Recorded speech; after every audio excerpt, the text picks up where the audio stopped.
کیا آپ جانتے ہیں کہ ایک معمولی سا سیب جو آپ روز کھاتے ہیں آپ کے جسم میں ایسے راز چھپائے بیٹھا ہے جو آپ کی زندگی بدل سکتا ہے؟ یہ صرف ایک پھل نہیں بلکہ ایک چھپا ہوا جادوگر ہے جو آپ کے اندر کے خلیوں کو طاقت سے بھر دیتا ہے۔ آئیے اس سفر پر چلتے ہیں جہاں سیب کا ہر ٹکڑا اپنی کہانی سناتا ہے اور آپ کے جسم کے ہر گوشے تک وٹامنز کی روشنی پہنچاتا ہے۔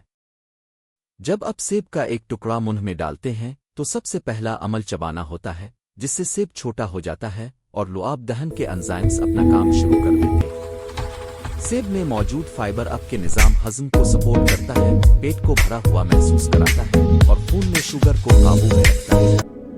جب سیب آپ کے معدے تک پہنچتا ہے تو وہاں کے تیزابی ماحول اور انزائمز اس پھل کو توڑنا شروع کر دیتے ہیں تاکہ اس کے اندر موجود غذائی اجزاء نکل سکیں۔ سب سے خاص بات یہ ہے کہ سیب میں وٹامن سی اور اینٹی آکسیڈینٹس کی مقدار بہت زیادہ ہوتی ہے جو آپ کے مدافعتی نظام کو مضبوط کرتے ہیں اور خلیوں کی حفاظت کرتے ہیں۔ آخر میں سیب کی یہ وٹامنز باریک آنت میں جذب ہو کر آپ کے خون میں شامل ہو جاتے ہیں، جہاں سے یہ آپ کے پورے جسم تک اپنی صحت مند روشنی پہنچاتے ہیں۔ اس لیے جب بھی آپ سیب کا ایک ٹکڑا کھائیں یاد رکھیں آپ اپنے جسم کو ایک چھوٹا سا صحت کا انقلاب دے رہے ہیں۔